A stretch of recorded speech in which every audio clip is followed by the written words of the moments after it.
I'd like you to talk as much detail as possible about the writing process on I Love Lucy. Maybe describe a typical work week in terms of writing. Well, it was very well organized by Jess. Jess was a stern taskmaster. He was the only producer that either of us knew who would turn the radio off when we were doing stories. Usually producers would much prefer to do the casting or costumes or anything, because writing is tough, and writing a story is the toughest part of it.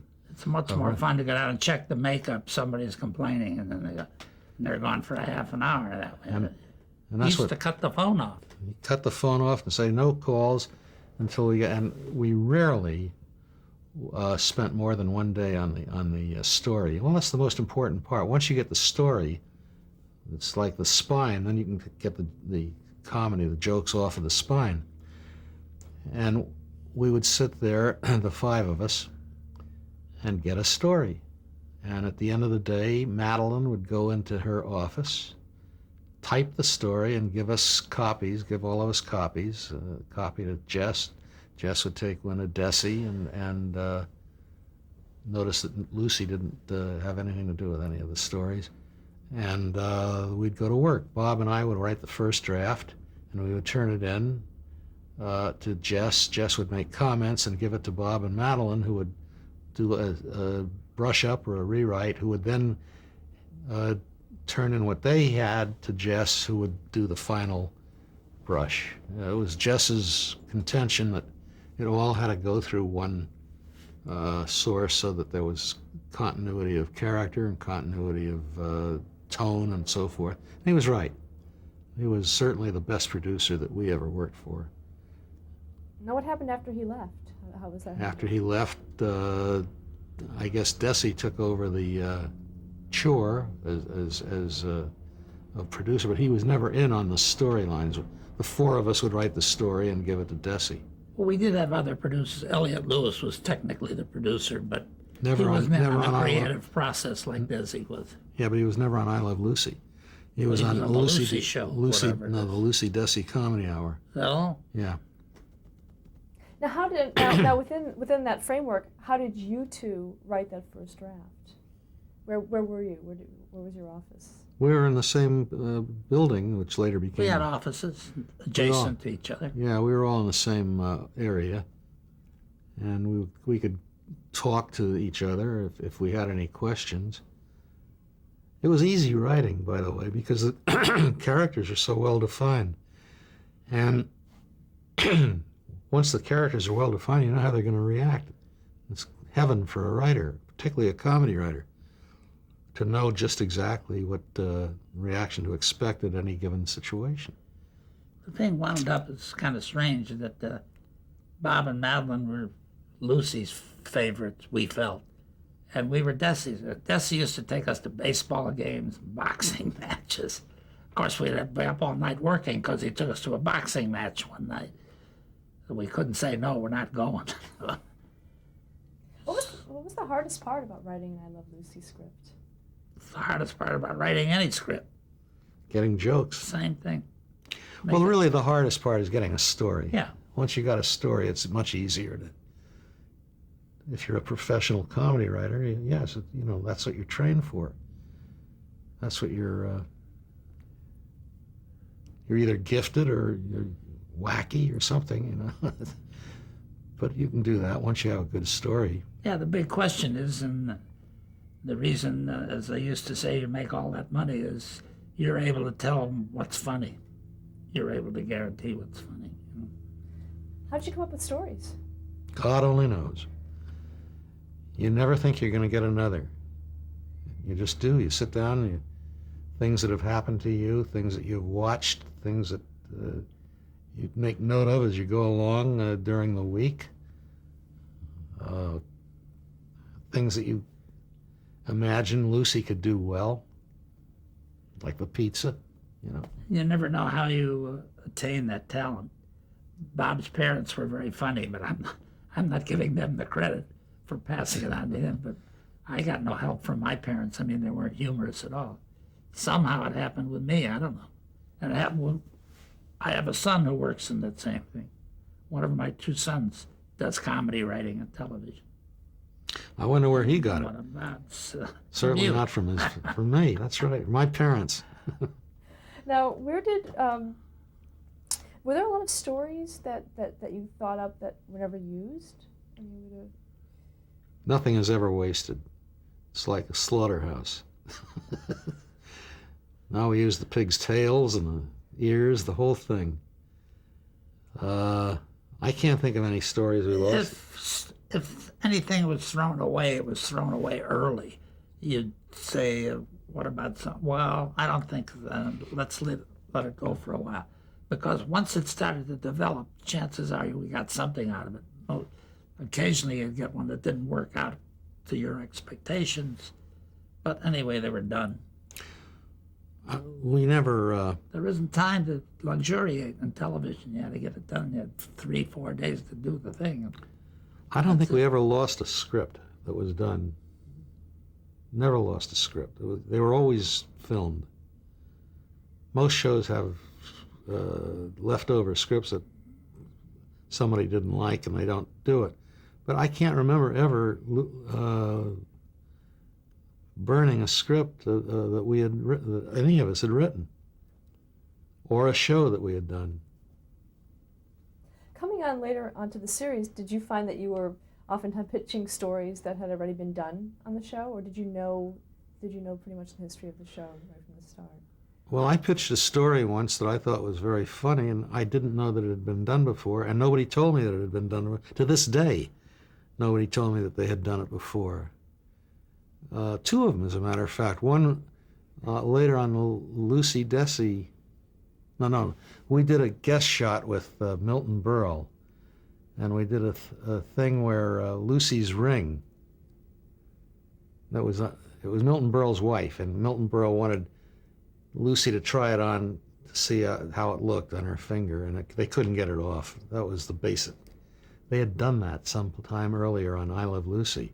Another one was she was expecting a surprise party on her birthday. So she was in front of a mirror making faces about how she would look surprised. She had found out about it, and she was practicing looking surprised. I found out they had done that, and we did it anyway. Nobody told me that they hadn't done it. That's my favorite joke. Yeah? Oh, yeah. She was very upset, so she called the guest house where Fraulein and Vivian were living. The phone rang. They cut over there, and there's Fraulein with his nightcap and a nightshirt. Says, "Who is it?" Ethel's on the phone. Says, "It's Lucy." Says she feels she doesn't have a friend in the world. Fraulein says, "What time is it?" She says, 11:30. Says she doesn't.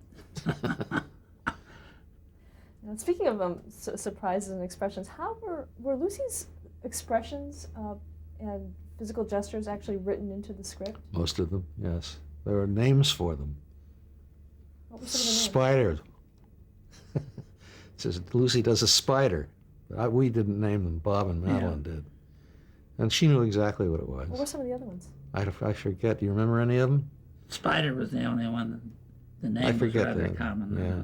I forget the names of the other ones. But you could ask her to do almost anything, and she pretty close to what you had in mind. What about costumes? Is that something you had? No, not unless it involved the plot. No. And musical numbers? Is that something that you were directly involved in? Yes and no. They had people who wrote the music and lyrics and so forth. We did a musical on I Love Lucy, where there's a dream sequence where she dreams she's going back to Scotland, where the McGillicuddies come from, and she goes back, and they're very thrilled because every year this dragon comes, two-headed dragon comes, and eats a McGillicuddy, and they've run out of McGillicuddies. And they're very happy that they've got a McGillicuddy to feed to this two-headed dragon. The two-headed dragon was Bill and Vivian. Do you know how stupid the audience was? They didn't know it was Bill, and they didn't respond because they didn't know what the dragon had, that it was they. So that was a musical, and I got a friend of mine to write the lyrics, and I guess he wrote the music too, Larry Orenstein. Yeah. But Bill Daniel, what was his He name? acted Elliot Daniel wrote Yeah. the theme. He did all the other He music. was in a lot of Whenever those we shows. and Desi, of course, is a musician. He knew music. Now talk about the rehearsal process. Where were you during the rehearsal process of the show? Well, we were in the proximity, and there would be a run through, and we would go down, and they would do the show for us. They were rehearsing one show and we were working on the next show. But certain scheduling, a certain time of day on a certain day, we had to go down to, it was rehearsal day to show the writers and so and so. Did you find you had to do some rewriting when you were there? Not much, some, Very but little. not much. Okay, when we left off, we were talking about rehearsals on the show, and I Love Lucy. How much did the scripts change between the rehearsal process and the actual airing of the filming of the show? Very little. In fact, of all the shows that we did, there was less rewriting on I Love Lucy than any other show That's right. that we ever did. Now, was there a lot of ad-libbing? Never an ad lib. Was that a rule? No, not that it was a rule. They just read what was written, or said what was written. There was never any ad libbing. Okay, we're talking about ad-libbing. You just mentioned something off camera about Fred Allen. Fred Allen, who was a very humorous and very witty man and very capable of writing, because at one time he was a writer, but had great respect for the writers as a result of being a writer, and always said if an actor if a person running a weekly show in television or radio, if you had to ad lib, then you had the wrong writers. Now, where were you during the filming of I Love Lucy? We were in the audience. All the writers were up in the bleachers, and we were introduced by Desi. And for the first 6 months, Desi never could say my name right. Called me Bob Fisher. So one night we got the cards like they have at football games, and held it up. It said Schiller, and he got it. There was a writer named Bob Fisher, different, right? Had nothing to do with Lucy, but he was well known in the writing community. Now, who else was in the audience with you? Who else was in the audience? Yeah. The audience was, people from the farmer's market or wherever they pick up audiences. So it wasn't really difficult to get tickets? Oh, no, they were hot tickets. Go see an I Love Lucy filmed? Wow. I mean, they were free, but as soon as the filming was over, and it was filmed, not tape, Lucy and Desi would get in their car and go down to Palm Springs, where they had another home, and then they'd come back on Monday morning. That's part of the family you're looking at. Now, what about the behavior of the stars before the show? Were they nervous at all, or? Not to my knowledge. They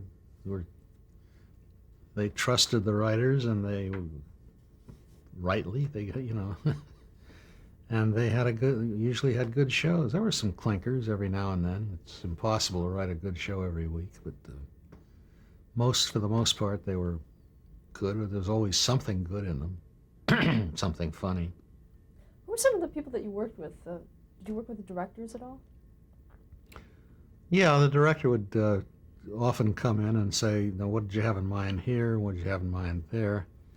We always have kidded Billy Asher because what turned out to be the longest laugh they ever had on Lucy, where she was bumped with the eggs in her apron and stood still, and the audience laughed for, I don't know, over a minute. And he said, "I don't think it'll work." We've never let him forget that. You wrote that. That was Lucy Does the Tango. Yes. I think directors get along with actors better than they do with writers. They're with them 24 hours a day, Yeah. and they're not with the writers. While we're writing, they're directing. They're kissing up to the actors. And they have to. They have to tell them how to behave, how to act, how to read a line, how to walk, blah, blah, blah. So they're in much more direct physical and emotional contact than the writers are. We're busy up in the other room writing, worrying about how the director's going to screw us up. What about some of the other people that worked on the show? Hal King? Do you Hal know? King was a makeup man. Mhm. Well, we never had anything to do with that. Nothing. How about Martin Leeds? Well, Martin was brought over by Desi because he made a good contract for CBS. Desi said, I want him on my side, and hired him away from CBS. He was a good negotiator, lawyer, whatever. He recently died. He lived in the building right down here. C Colony 3 or 2, I don't know. Now, speaking of CBS, was there a lot of network interference on the None. show? Did you? None at all. None that I ever was aware of. One from the network. Yeah, the network never interfered. What about sponsors? When you're number one, they leave you they- alone. That's right. They can't, how dare they come in and fix the top show in the world? What about sponsors? Sponsors never had anything to do with it.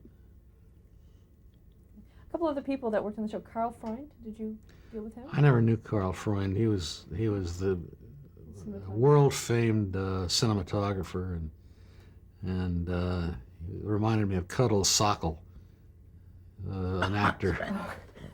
It's CZ Zackel. C.Z. Zackel, who was a beloved actor, and they reminded me of each other. How about Maury Thompson? Maury was fun. Maury was the camera director, and he got along great with Lucy. Lucy depended on him for readings and things like that, but he also directed the cameras. It was a 3 or 4 camera show, and he had to say, all right, camera 1, move over here, blah, blah, blah, and that's what he did. That was his function. But he was very witty.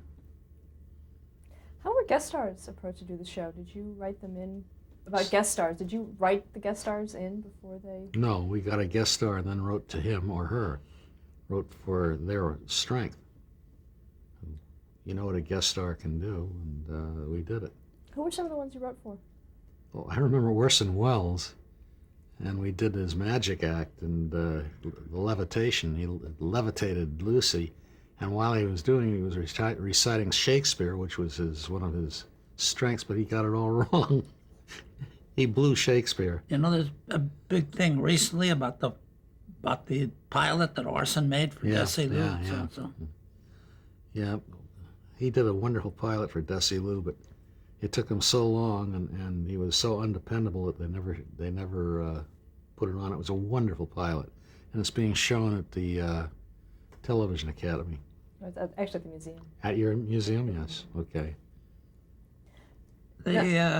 When you did shows, sometimes the character of the guest star gave you a fix on a show, what kind of show you did. Can you give me an example of that? Yeah. Especially in radio, for example, we'd get the Basil Rathbone, but he would play Sherlock Holmes, which he did in movies a lot. And Fred Allen had a Chinese detective called One Wong Pan, and they would compete with each other. And we had Tallulah on with Lucy, but Tallulah brought something, but not as definite as that. Tallulah was just a brash kind of the way her character was. Did you ever request guest stars? Someone that you knew you had an idea for that you wanted to write the show? Well, we were so busy, we never had ideas in advance. Usually they'd say, we're getting Bob Cummings, what can you do with him? And then we'd have to sit down and figure it out. No, I don't think we ever requested a guest star. Did you have to work with them? Oh, sure. In the initial script process, or were you able to write and then show it to them after it was all done? And they would. Both. Yeah, why did we get Cummings? We did the Kabuki thing, did a Japanese thing with him. Yeah, what about it? I mean, I don't know How it got to be Japan? how the Japan and Bob Cummings got together. Eileen felt that we weren't representing Japan enough. I'm kidding. That's one of the Japanese names. That's Norman. I always used to give Norman Lear we did a show once with, we had an English maid on the Maud show, Hermione Baddeley. And there was a thing, she was trying to form a union with all the maids in the block. And this and that. At one point there was a Japanese, and Norman says, "Why don't we give her a Japanese name?" I said, "Okay, we'll call her Eileen." How's that? Eileen is his wife. She knows that. The audience doesn't. Let's talk about some of the storylines on I Love Lucy. In 1956, little Ricky was aged. Now, do you know why that was? He went from being a baby to hiring Keith Thibodeau. Do you know why that was? Yes, so we could talk. The babies didn't talk. So we needed, so we also had some ideas that he would be a drummer and play Babaloo or whatever along with Ricky. He was a drummer on an amateur hour show. That's how he was discovered. So you were casting specifically for A drummer, John Control. yeah. And he got the job. Keith Thibodeau. How was he to work with? Oh, he was Shout cute. He was a out. little boy. He's now a grown man. He's now a grown man. He's tall. We see him at the conventions. We go to the Lucy conventions every year, and we have big reunions with Keith, and he's about the only one left. There was also talk about spinning off the Mertzes into their own show. Were you involved in that at all? No, but we did a pilot called Guestward Ho, and Desi wanted to use Vivian as the lead, and the network said she's not star material. So we used Joanne Drew. We did the pilot. Did we do the pilot? Yes. Did Vivian Vance know that CBS had said that about her? I have no idea. What was that question?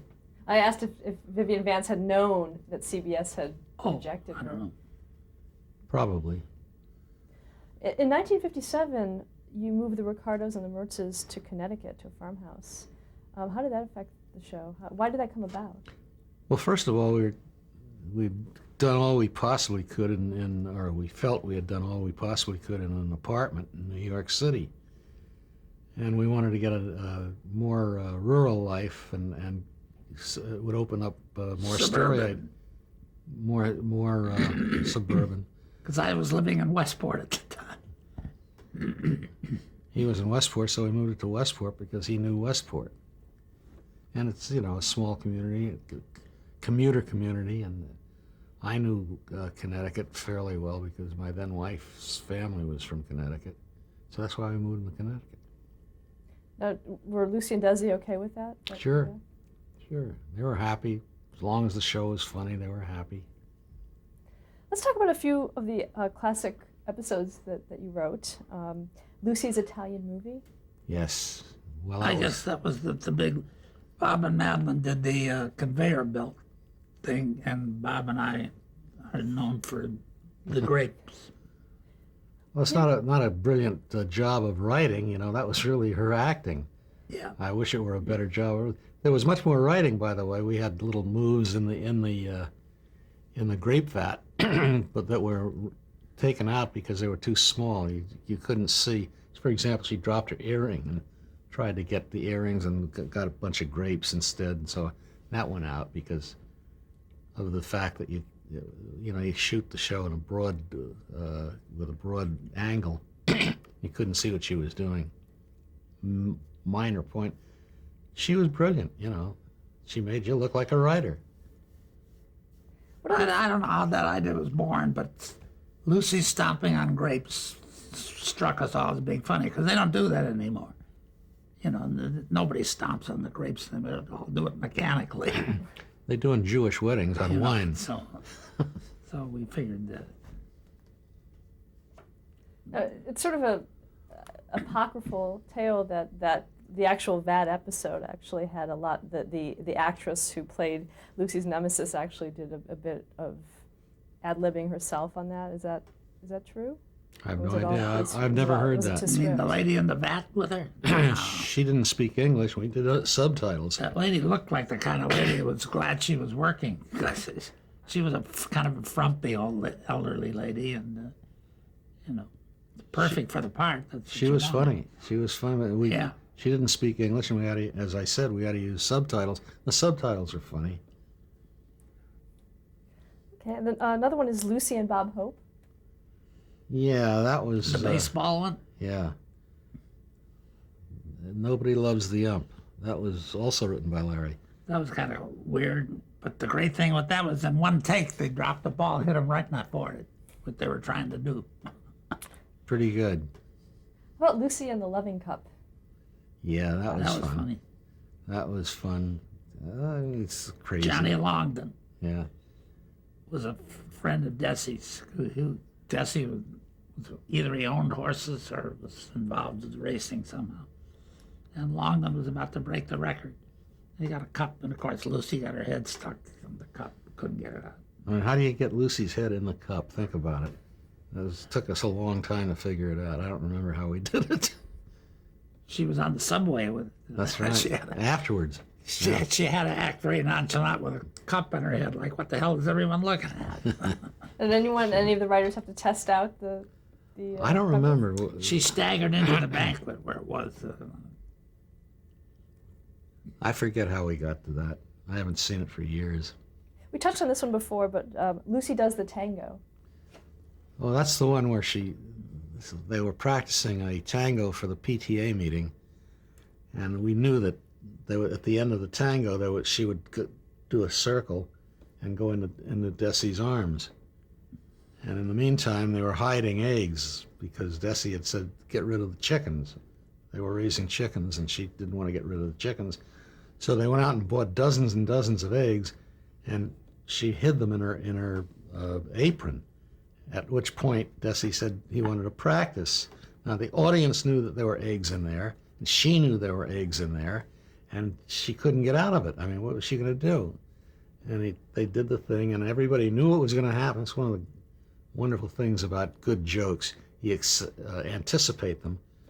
And they anticipated. They started laughing before it ever happened. Once she did the dip into his arms and against her body with the eggs, the audience was howling. And she did a thing that she had not done before in the ad lib. A movement was ad libbed. And she's standing there dripping. The audience is laughing, and she milked it. She knew how to milk a laugh. And when the audience laughter started to die down, she simply shook one leg as if the eggs were running down her leg, and it started all over again. I mean, she built the laugh up again. And that was an ad lib that she had not done. The whole thing ended with a big laugh. Vivian had eggs in her jeans in the back pocket, and Raleigh comes in from the kitchen, bangs her with the kitchen door in the rear end. That was a huge scream. Gee, it's 100 years ago that we did these things. Let's stop here to change the tape.